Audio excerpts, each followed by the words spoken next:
Ambassador Thelvex stood at the observation deck of his flagship, the Eternal Wisdom, and watched the small blue planet grow larger in the viewport. Earth, home to the species called humans.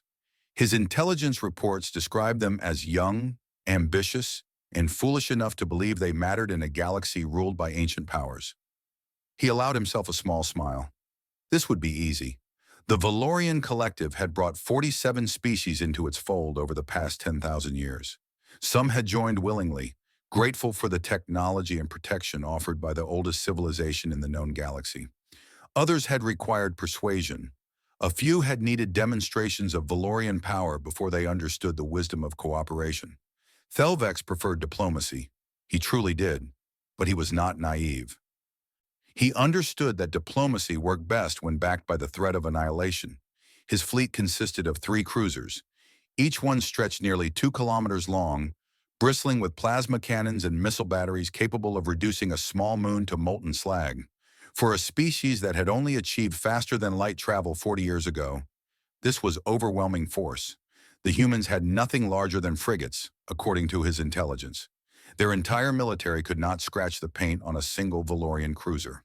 "Ambassador," said his aide, a young officer named Velthos, "we are receiving a transmission from the human government.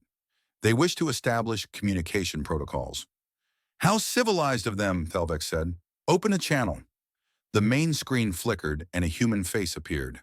Female, with dark hair pulled back tightly and eyes that seemed to measure everything they saw. She wore a simple uniform with no decorations except a small emblem on her collar. "I am Secretary General Okonkwo of the United Earth Government," the human said. "We welcome the Valorian Collective to our system and look forward to productive discussions." Thelvex noted her calm demeanor. Most species showed fear when Valorian warships appeared in their skies. This human showed nothing but polite interest. Either she was an excellent diplomat, or she did not understand the danger she faced. "Greetings, Secretary General," Thelvex replied, keeping his tone warm and friendly. "The Collective has watched humanity's progress with great interest. Your species has achieved much in a short time. We believe you are ready to take your place among the stars as members of our great family." There was a slight pause before Okonkwo responded. "We are honored by your interest, Ambassador. Perhaps you could tell us more about what membership in the Collective entails?" Thelvex had given this speech dozens of times. He knew it by heart. The Collective offers protection, technology, and access to trade networks spanning the galaxy. Member species benefit from our scientific advances, our medical knowledge, and our vast resources. In return, we ask only for cooperation and a small contribution to our shared defense. What he did not mention was that cooperation meant following Valorian law without question. He did not mention that contribution meant resources extracted at rates the Valorians decided. He did not mention that species who refused these generous terms often found their worlds blockaded, their economies strangled, and their governments replaced with more agreeable leadership. "That sounds very generous," Okonkwo said. "We would like time to discuss this with our people. Perhaps we could meet in person to review the details?" "Of course," Thelvex said. "I suggest a meeting aboard your orbital station in 6 hours. This will give you time to prepare." Another pause. 6 hours is quite short notice, Ambassador. Our government includes representatives from many nations who will want input on such an important decision. Thelvex let his smile fade just slightly. "I understand, Secretary General. However, the Collective has many responsibilities, and my fleet cannot remain here indefinitely. 6 hours should be sufficient for a preliminary discussion. We can address any concerns at that time." The message was clear. Agree quickly or face the consequences. Okonkwo nodded slowly. "Very well, Ambassador. 6 hours. We will prepare a delegation to meet you." The screen went dark. Velthos moved to stand beside his superior. "They seem cooperative, Ambassador. Perhaps this will be simpler than expected." "Perhaps," Thelvex agreed. But something bothered him. He had seen fear in countless alien eyes when delivering this speech. Fear, desperation, anger. Secretary General Okonkwo had shown none of these. She had seemed almost patient, like someone waiting for something. He dismissed the thought. Humans were young and ignorant. They did not understand what they faced. Their calm was simply the confidence of the uninformed. The next 6 hours passed slowly. Thelvex reviewed his intelligence reports again. Earth had a population of 12 billion. Their military was divided among dozens of nations, though they had formed a unified space command 20 years ago. Their economy was robust but nothing special. Their technology was crude compared to Valorian standards. The only oddity was their shipbuilding. According to Valorian spies, humans had constructed far more orbital infrastructure than their population or economy seemed to require. Massive stations floated in the asteroid belt, supposedly for mining and manufacturing. But the energy signatures from these installations suggested they were doing more than just processing ore. Thelvex had flagged this in his report to the High Council. They had dismissed his concerns.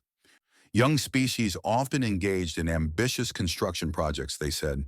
It meant nothing. He was still reviewing the data when Velthos burst onto the bridge, his face pale.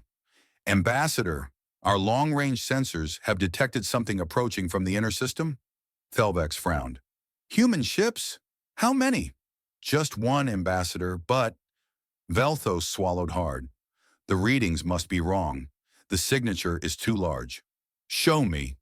The main screen shifted to display sensor data. Thelvex stared at the numbers for a long moment, certain there was some error. The object approaching them massed more than his entire fleet combined. Its energy output exceeded that of a small star, and it was coming fast. "What is that?" he whispered. "Unknown, Ambassador. It matches no design in our database, but it is definitely artificial. And definitely human." The object dropped out of faster-than-light travel at the edge of their sensor range, and suddenly they could see it clearly. Thelvex felt his blood run cold. The ship was enormous, 12 kilometers long, perhaps more. Its hull was covered in armor plating thick enough to shrug off nuclear weapons. Gun batteries lined its sides like teeth in a predator's jaw, each one larger than his flagship's main cannon. The bow housed something that his sensors could not identify, but which radiated enough power to light up their instruments like festival decorations. This was not a warship. This was a monster built from metal and fury. "Impossible," Velthos breathed. "Nothing that large should exist. The structural requirements alone." Thelvex said nothing. He was remembering the calm in Secretary General Okonkwo's eyes, the patience, the sense that she was waiting for something. She had been waiting for this. His communications console chimed. A new transmission was coming through, this time from the massive ship bearing down on them. The face that appeared on his screen belonged to a human woman with gray hair and sharp eyes. She wore a military uniform heavy with medals and insignia. Behind her, Thelvex could see a bridge that stretched into the distance, crewed by hundreds of officers moving with quiet efficiency. "Ambassador Thelvex," the woman said, "I am Admiral Chen of the United Earth Navy. I understand you have come to discuss humanity's future with the collective."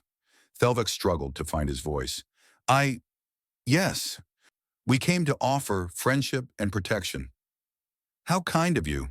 Admiral Chen's smile did not reach her eyes. "We received your offer. We have studied it carefully, and we would like to make a counter-proposal." "A counter-proposal?" "Indeed. I am sending you coordinates for a meeting location. I believe you and I have much to discuss." The coordinates appeared on his screen.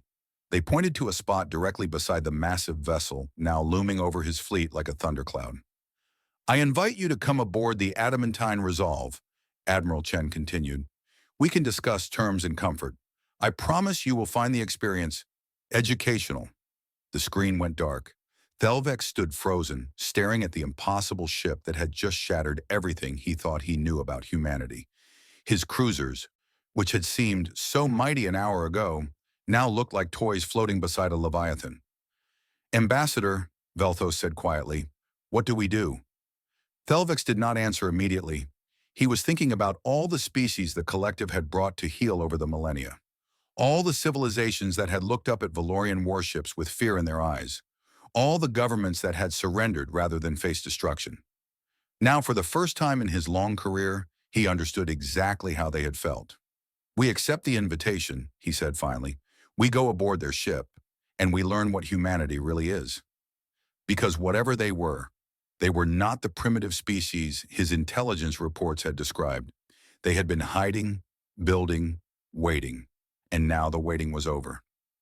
The shuttle-carrying ambassador Thelvex crossed the gap between the Valorian flagship and the human behemoth in silence. No one aboard spoke.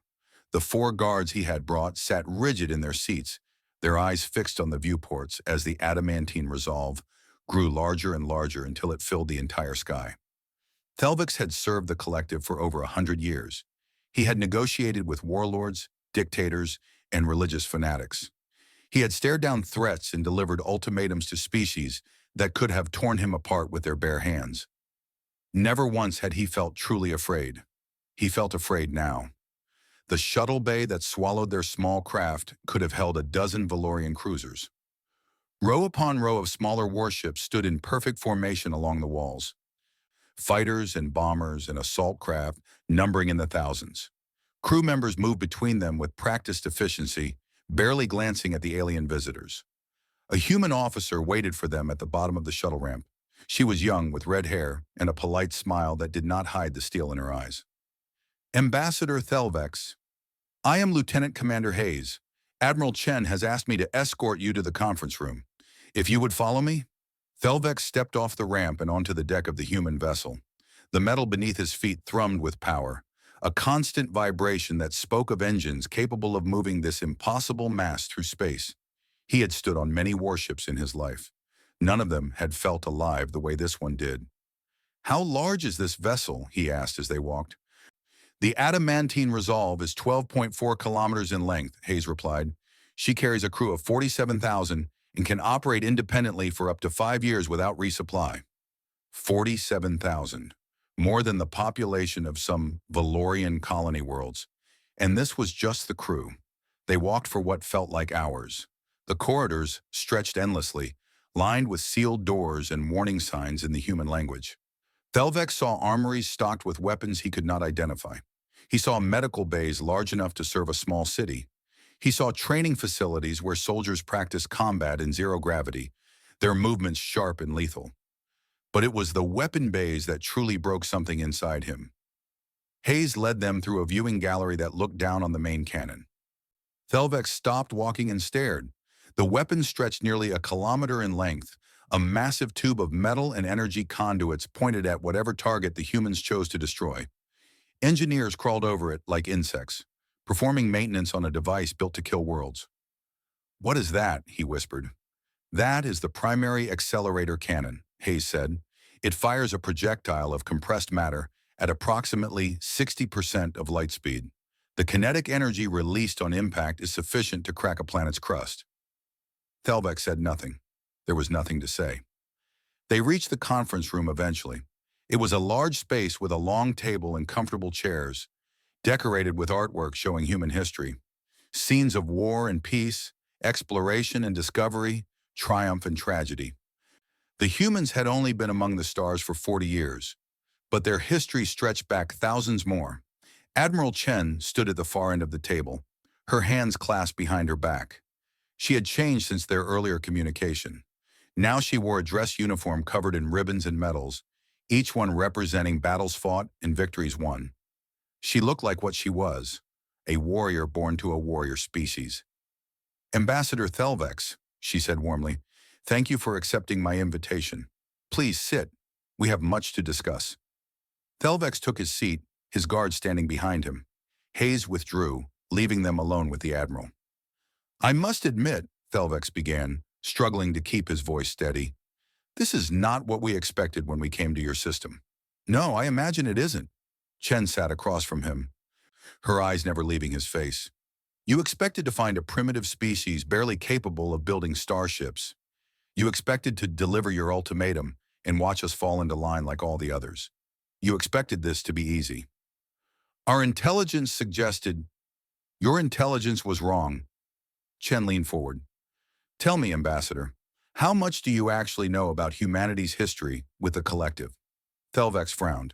Your species achieved faster-than-light travel 40 years ago. You have had no direct contact with the collective until now. This is first contact. Is it?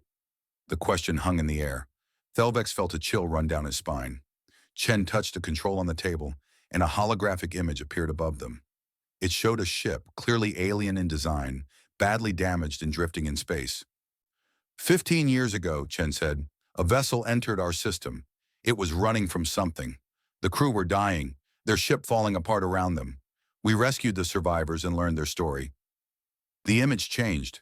Now it showed a species Thelvex recognized, the Kethmari, a race that had been integrated into the collective 2 centuries ago. According to official records, they had joined willingly. The Kethmari told us everything, Chen continued. They told us about the collective, about how your diplomats arrived with smiles and gifts and promises of friendship, about how those who refuse your offers find their worlds blockaded, their economies destroyed, their governments overthrown, about how species who fight back simply disappear. Thelvex opened his mouth to protest, to explain, to justify. But the words would not come. They told us you would come for us eventually, Chen said. They told us what would happen if we were not ready. So we got ready. The hologram changed again, showing a massive construction project in the asteroid belt. Thousands of ships and stations working together, building something enormous. It took us 30 years, Chen said. 30 years of secret work, hidden from every spy and sensor your collective could deploy. 30 years of sacrifice and dedication and determination. All to build a single ship, a ship designed for one purpose, to ensure that humanity would never be integrated against its will. Thelvex stared at the hologram. You built this in secret, for 3 decades. And we never knew. You never looked, Chen replied. You were so certain of your own superiority that you never considered the possibility that a young species might be capable of something like this. That was your mistake. She stood and walked to the viewport. Beyond the glass, the stars burned cold and distant. I want you to understand something, Ambassador. We did not build this ship because we wanted war. We built it because we wanted to be left alone. We built it because we believe that every species has the right to choose its own destiny. We built it because the alternative was slavery. Thelvex found his voice at last. And now? What do you intend to do with it? Chen turned to face him. Her expression was calm, almost sad. That depends entirely on you. On me. On what you report back to your collective. On what choices your people make in response. She returned to her seat and folded her hands on the table. You came here offering us a choice. Join or suffer. Now I am offering you the same choice. Go back to your masters and tell them the truth. Tell them that humanity cannot be conquered. Tell them to leave us in peace. Recommend that they reconsider their approach to other species as well. And if they refuse, Chen's eyes hardened, then we will do what we must. We have spent 30 years preparing for the worst. We would prefer not to use what we have built, but make no mistake, Ambassador, we will use it if we have to. Thelvex sat in silence for a long moment. He thought about the collective, about the proud civilization he had served his entire life. He thought about all the species they had brought to heal, all the cultures they had absorbed, all the peoples who had lost their freedom in the name of order and peace, and he thought about the weapon bay he had walked past, about the planet-killer cannon pointed at the stars. There is something I do not understand, he said finally. If you have had this power for years, why did you not strike first? Why wait for us to come to you? Chen smiled, and for the first time there was warmth in it. Because we are not conquerors, Ambassador. We do not want to rule the galaxy. We do not want to destroy the collective.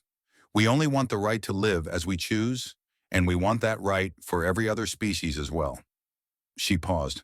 We were hoping you would be reasonable, that we could resolve this without bloodshed. That possibility still exists. Thelvex looked at the human admiral, this woman who commanded enough firepower to crack worlds, and saw something he had not expected. Hope. She genuinely hoped for peace. She had built a weapon of unimaginable destruction and still believed that dialogue was possible. It was, he realized, the most human thing he had yet encountered. I will deliver your message, he said quietly, but you should know that not everyone in the collective will accept it. There are those who will see your ship as a challenge, not a deterrent. They will push for war. I know, Chen replied. That is why the adamantine resolve is not alone. She touched another control, and new images appeared. Sensor readings from deep space showing energy signatures approaching from the outer reaches of the solar system.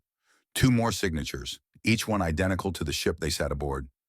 Two more Titans will arrive within 12 hours, Chen said, and our shipyards are already building a fourth.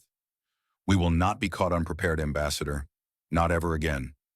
Thelvex stared at the readings. Three of these impossible vessels, perhaps four. Against such force, even the combined fleets of the collective would struggle. The balance of power in the galaxy had just shifted, and he was the one who would have to deliver that news. I understand, he said. I will tell them everything, and I will recommend peace. Chen nodded. That is all I ask. She stood and extended her hand, and what he had learned was a human gesture of respect. Thelvex took it and felt the strength in her grip. Safe travels, Ambassador, Chen said. I hope we meet again under better circumstances. So did he. More than he had ever hoped for anything in his long life. Because if they met again under worse circumstances, he was not certain anyone would survive. The journey back to Valorian space took 3 weeks. 3 weeks of silence and contemplation. 3 weeks for Ambassador Thelvex to consider what he had witnessed and what it meant for everything he believed.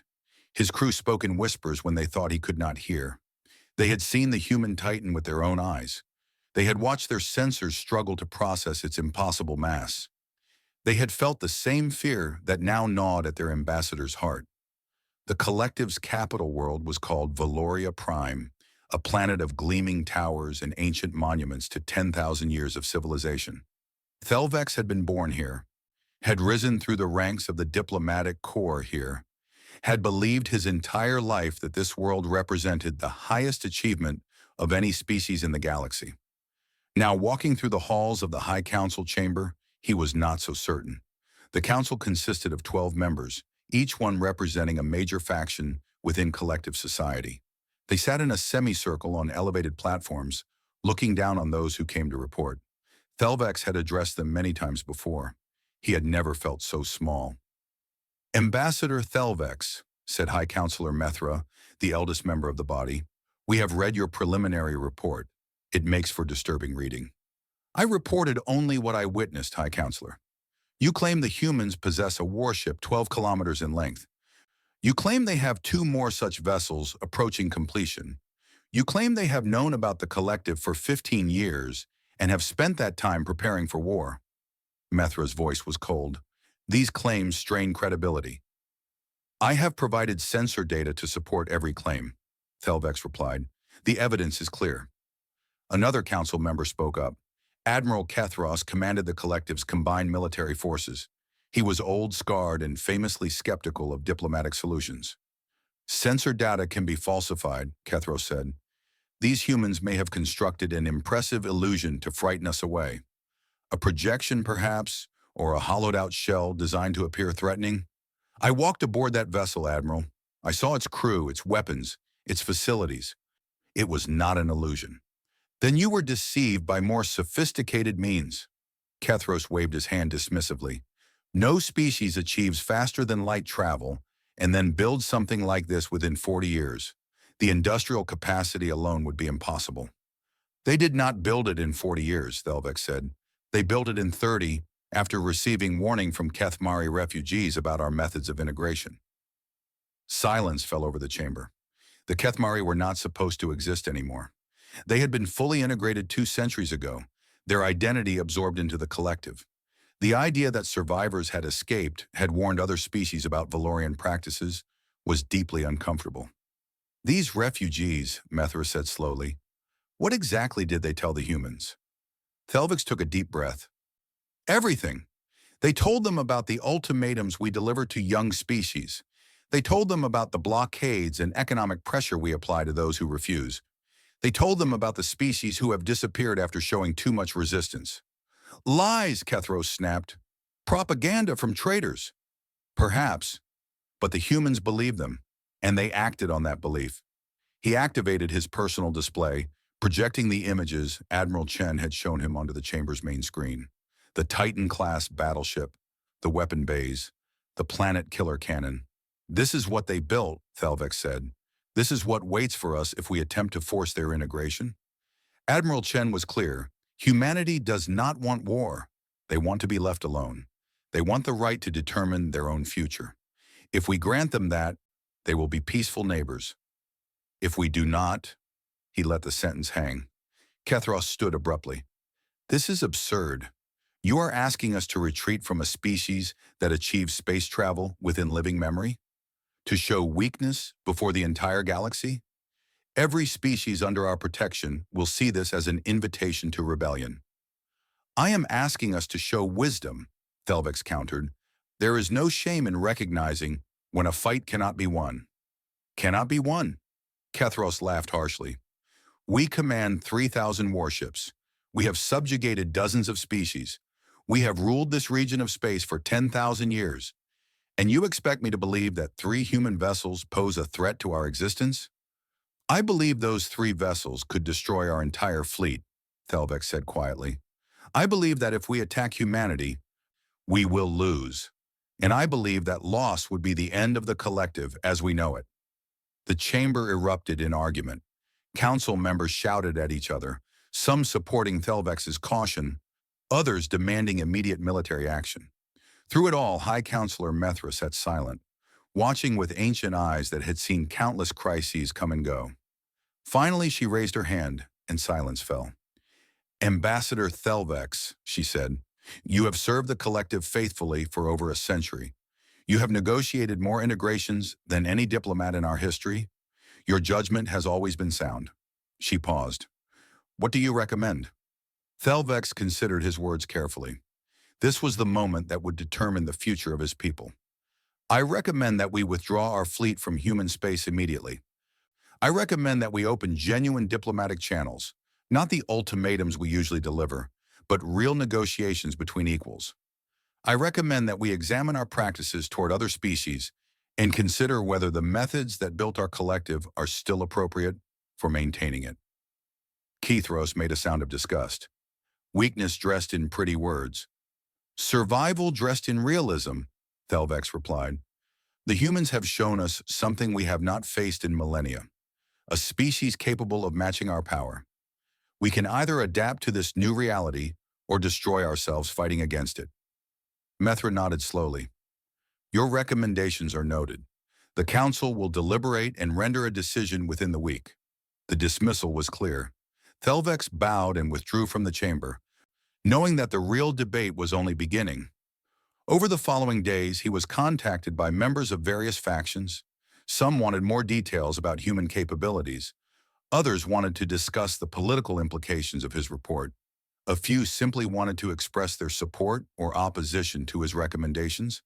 But it was a late-night visit from a junior archivist that changed everything. The young woman arrived at his quarters after midnight, carrying a datapad and looking terrified. Her name was Sella, and she worked in the collective's historical archives. Ambassador, she said, her voice barely above a whisper. I found something that has been hidden for a very long time. She handed him the datapad. Thelvex began reading and felt the blood drain from his face. The files documented integration operations going back thousands of years. But these were not the sanitized reports he had seen in official archives. These were the raw accounts, the original documents, the truth that had been carefully buried. Species that had been listed as willingly integrated had actually fought to the last breath. Civilizations that had peacefully joined the collective had been subjected to orbital bombardment and ground invasions. Peoples who had disappeared due to natural causes had been systematically exterminated when they proved too difficult to control. The Keth Mari were just one example among dozens. Why are you showing me this? Thelvex asked.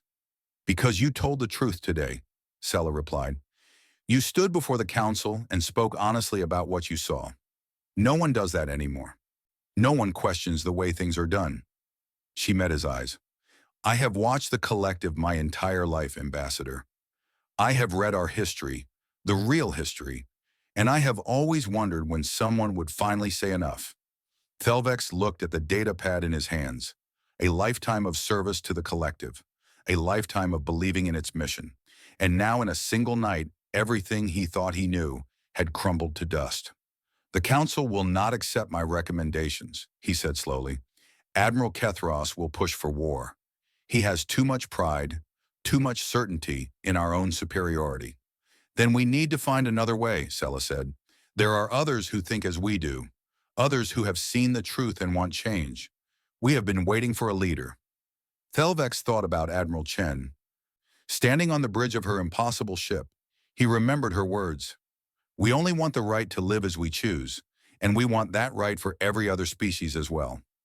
The humans had built weapons of unimaginable destruction, and still they hoped for peace. Still they believed that dialogue was possible. Still they extended the hand of friendship even to those who had come to enslave them. If they could hold on to hope, so could he. Tell me about these others, he said. Tell me everything. And in a small room on Valoria Prime, while the High Council debated war and the galaxy held its breath, a new faction began to take shape. A faction that believed in something the collective had forgotten long ago. The right of all peoples to choose their own destiny. It would not be easy. It might not even be possible. But for the first time in centuries, someone was willing to try. And that was the beginning. 6 months passed. 6 months of tension and uncertainty. 6 months during which the galaxy held its breath and waited for the storm to break. Thelvex had spent those months building something new. Working in secret with Sella and a growing network of like-minded individuals, he had assembled a coalition within the collective. They called themselves the Reformists, though they were careful never to use that name in public. They believed what Thelvex had come to believe, that the old ways were no longer sustainable, that the collective must change or face destruction. But they were not strong enough. Not yet. And Admiral Kethros had not been idle. The war fleet assembled at the edge of Valorian space was the largest in collective history. 300 warships, including 12 dreadnoughts and 50 heavy cruisers. Every vessel had been refitted with the most advanced weapons available. Every crew had been trained for a single purpose, the conquest of humanity. Kethros stood on the bridge of his flagship, the Absolute Authority, and watched his fleet take formation. He had dismissed Thelvex's warnings as cowardice. He had overruled the High Council's caution with promises of swift victory. He had staked his entire reputation on the belief that no young species could stand against Valorian might. Today, he would prove himself right. Admiral, his communications officer, reported, all ships report ready for translation. The fleet is prepared to jump on your command. Excellent. Kethros allowed himself a thin smile. Send the order. We jump in 5 minutes. 300 ships activated their faster-than-light drives simultaneously. Space twisted and folded, and the fleet vanished from Valorian territory. They emerged at the edge of human space, just beyond the orbit of Neptune. Sensor arrays immediately began scanning for targets, searching for the human defenders that Thelvex had described in such fearful terms. They found them. The adamantine Resolve hung in space directly ahead, its massive form silhouetted against the distant sun.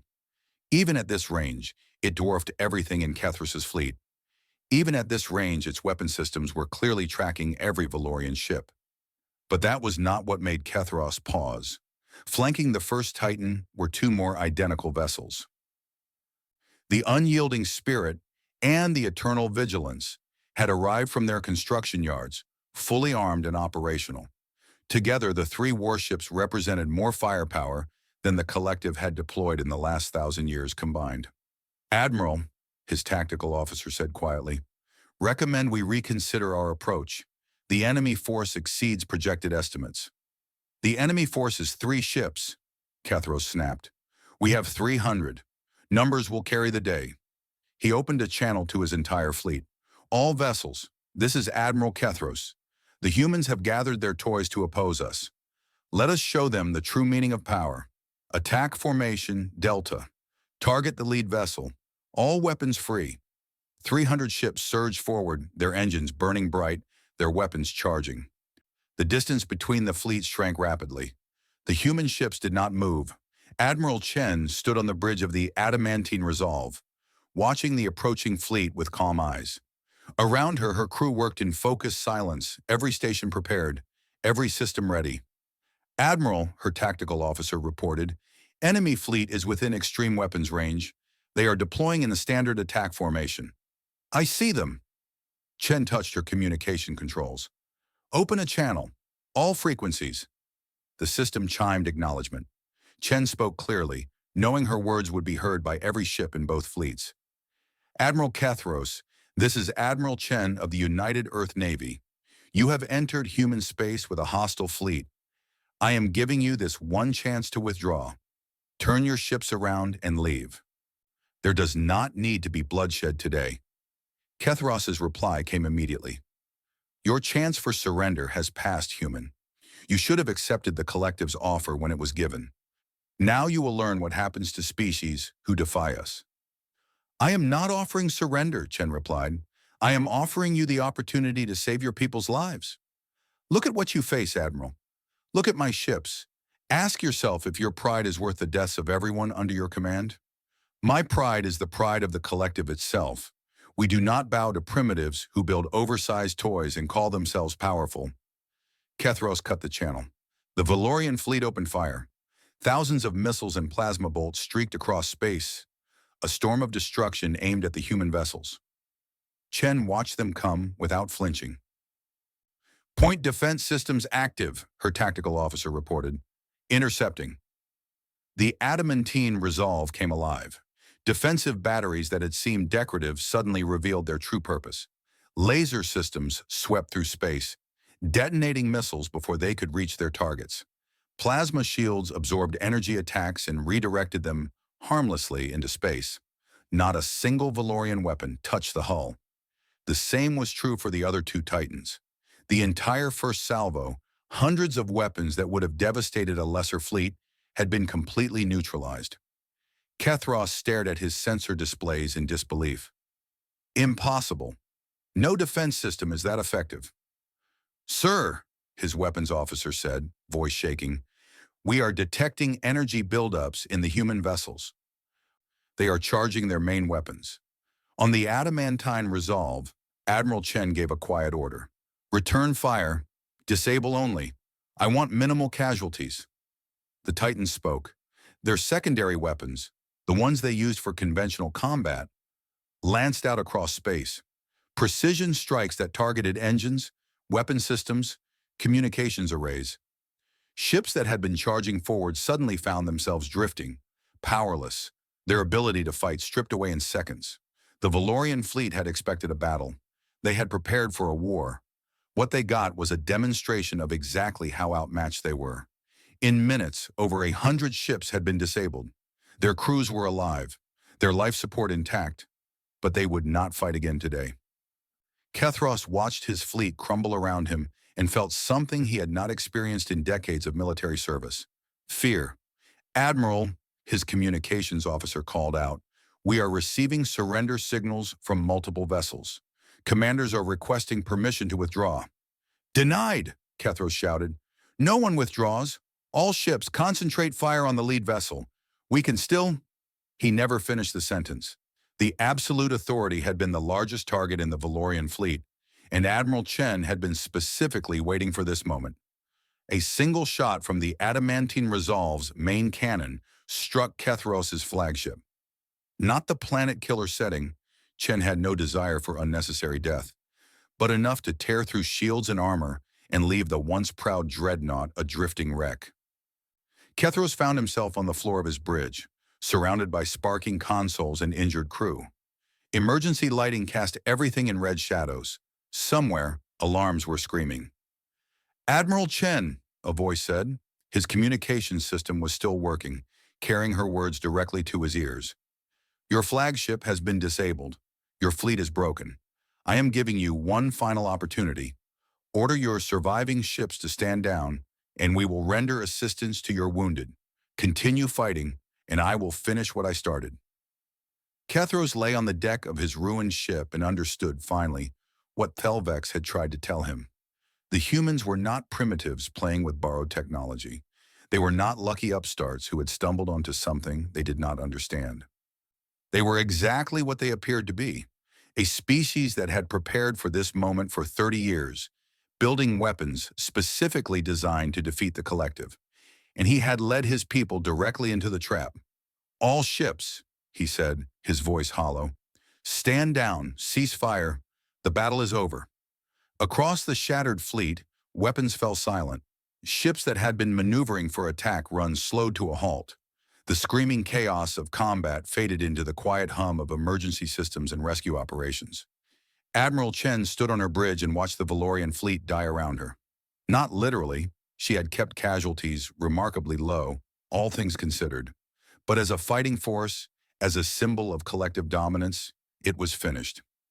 "Ma'am," her communications officer said, "we're receiving a signal from Valorian space. It's coming from someone calling themselves the Reformist Coalition. They say Ambassador Thelvex would like to speak with you."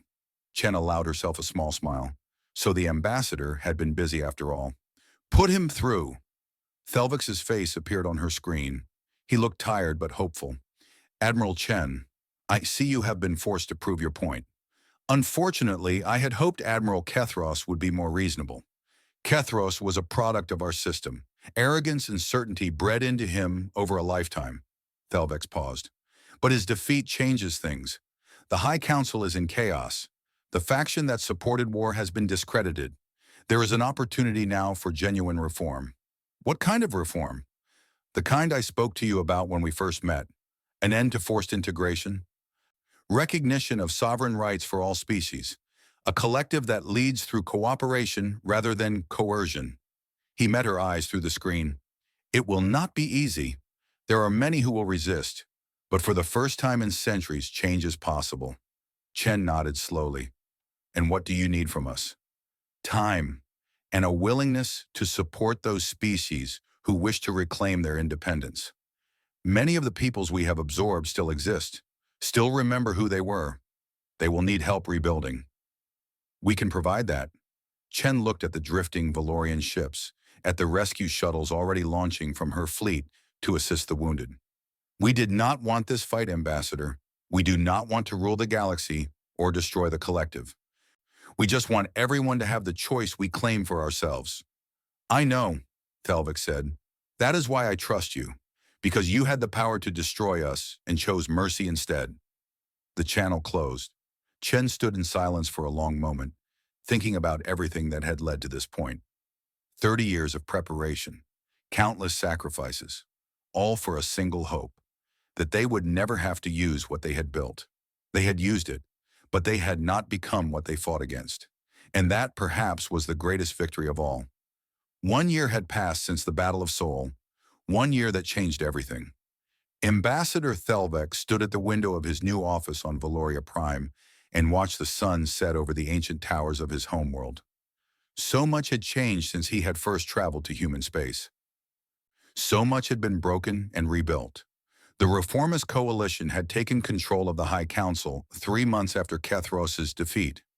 It had not been peaceful. Old Guard loyalists had fought the transition with every tool at their disposal: political maneuvering, propaganda, even an attempted military coup that had been stopped only by the intervention of moderate fleet commanders. But in the end, the weight of evidence had proven too heavy to ignore. The files Sella had discovered had been released to the public. For the first time, the people of the collective learned the truth about their history. They learned about the forced integrations, the destroyed civilizations, the species that had been erased rather than absorbed. The revelation had shaken Valorian society to its core. Some had refused to believe. They called the files forgeries, claimed the reformists were human puppets, demanded a return to the old ways.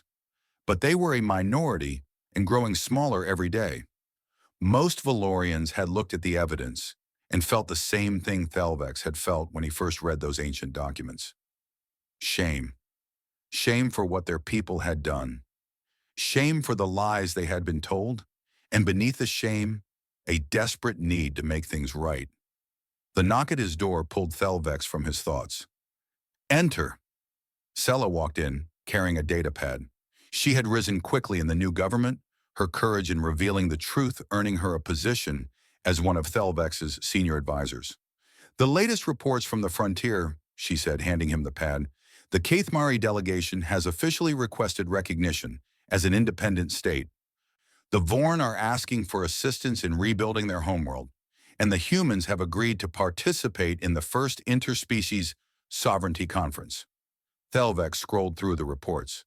Across the former territory of the collective, Species that had been absorbed or suppressed for centuries were reasserting their identities. Some wanted complete independence. Others preferred a new form of association, something more equal than the old collective had ever allowed. All of them wanted the same thing, the right to choose their own path. "What about the hardliners?" he asked. "Any new activity?" Admiral Kethros escaped custody last week. He's believed to be gathering loyalist forces in the outer territories. Sella's expression was grim. There are rumors he's planning to establish a breakaway state, a return to the old collective ways. Thelvex sighed. Even now, even after everything, some could not let go of the past. Keep monitoring the situation. If he makes a move, we'll need to respond quickly. The humans have already offered to help. Admiral Chen says the adamantine resolve can reach the outer territories within 2 days if needed. I hope it won't be needed. Thelvex set down the datapad. We've had enough war to last several lifetimes. Sella nodded but hesitated before leaving. Ambassador, there's one more thing. The human delegation has arrived for the conference. Admiral Chen is among them. She asked if you would be willing to meet privately before the formal sessions begin. Thelvex felt a smile cross his face. Tell her I would be honored. The meeting took place in a garden on the grounds of the Grand Council building. It was one of the oldest green spaces on Valoria Prime. Planted thousands of years ago by the founders of Valorian civilization, Thelvex had always found peace here among the ancient trees and flowering vines. Admiral Chen arrived wearing civilian clothes rather than her uniform. She looked different outside of a military context. Younger somehow, though her eyes still held the same sharp intelligence. Ambassador, she said, extending her hand in the human gesture of greeting. Admiral. Thelvex took her hand and felt the strength in her grip, just as he had a year ago on the bridge of her ship. Thank you for coming. They walked together along the garden paths. Two people who had once faced each other as enemies and now worked toward the same goal. Your conference is generating a lot of interest, Chen said. Species across the galaxy are watching to see what happens here. They want to know if the collective has truly changed. Has it? That depends on you, on all of you. Chen stopped beside an ancient fountain, its waters flowing clear and cold. We can provide support, resources, even protection if needed. But we can't rebuild your society for you. That has to come from within. Thelvex nodded. I know. And there are days when I wonder if we're capable of it. We spent 10,000 years believing we were the center of the galaxy, that our way was the only way. Changing that kind of thinking takes more than laws and treaties. It takes time, Chen agreed, and patience, and the willingness to keep trying even when things go wrong. She looked at him with something like respect. You've already done more than most people thought possible. When we first met, I wasn't sure you would actually deliver our message. I thought you might bury it, pretend the meeting never happened. I considered it, Thelvex admitted, for about 5 minutes. But then I remembered something you said. You said humanity built those ships hoping you would never have to use them. You said you would rather have allies than ashes. He paused. No one in the collective had ever spoken that way. No one had ever suggested that power could be restrained, that strength could choose mercy. It made me realize how far we had fallen from our own ideals. And now I'm trying to remember what those ideals were. Before the forced integrations, before the conquest and control, the collective was founded on the idea of cooperation between species. Somewhere along the way, we forgot that cooperation has to be voluntary. Thelvex turned to face her. Thank you, Admiral, for giving us the chance to remember. Chen smiled, a rare genuine expression that transformed her face. We gave you a warning and an opportunity. What you've done with it is entirely your own achievement. They walked back toward the council building as the sun finished setting and stars began to appear. Somewhere among those stars, the Titans waited, humanity's guardians against any who would try to take their freedom. But they waited in peace now, their weapons silent, their presence a promise rather than a threat. The Interspecies Sovereignty Conference began the next morning. Representatives from 20 different species gathered in the Great Hall, some of them meeting as equals for the first time in centuries. The discussions were long and difficult. Old wounds did not heal easily, and trust that had been broken took time to rebuild. But they talked. They listened. They tried to understand, and slowly, carefully, they began to build something new. Thelvex watched from his seat as a Kethmari delegate spoke about her people's hopes for the future. She was old enough to remember the integration, to carry scars both visible and hidden. Yet here she was, choosing to engage rather than retreat, to build rather than destroy. That, he thought, was the real lesson humanity had taught them. Power was not measured by the ability to conquer.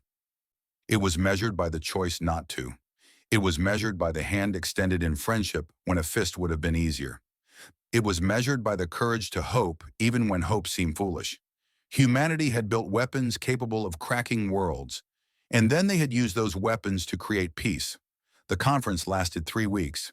At its end, the delegates signed a new charter recognizing the fundamental right of all species to self-determination. The old collective was formally dissolved, replaced by an alliance based on voluntary cooperation rather than forced submission. It would take years to fully implement, decades perhaps, but the foundation had been laid. Admiral Chen found Thelvex after the closing ceremony. She was preparing to return to human space, her work here complete for now. "You should be proud," she said. "This is a historic moment." "It's a beginning," Thelvex replied. "Nothing more. The real work starts now." "That's true of every historic moment." Chen offered her hand one final time. "Take care of yourself, Ambassador, and take care of the galaxy. We'll be watching." She turned and walked toward her shuttle, a small figure against the vast hall, yet carrying herself with the quiet confidence of someone who knew exactly what she was capable of. Thelvex watched her go and thought about everything that had happened since that first day when Valorian ships had appeared in human space, expecting to find easy prey. They had found something else entirely, a species that had looked into the darkness of the galaxy and chosen to become a light.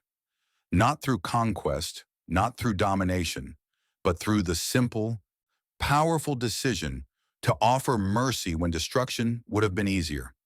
That was humanity's gift to the stars, and it was a gift Thelvex intended to spend the rest of his life sharing. He turned back to the hall where delegates from dozens of species were still talking, still planning, still hoping. The future was uncertain, full of challenges they could not yet imagine. But for the first time in 10,000 years, it was a future they would face together, and that made all the difference.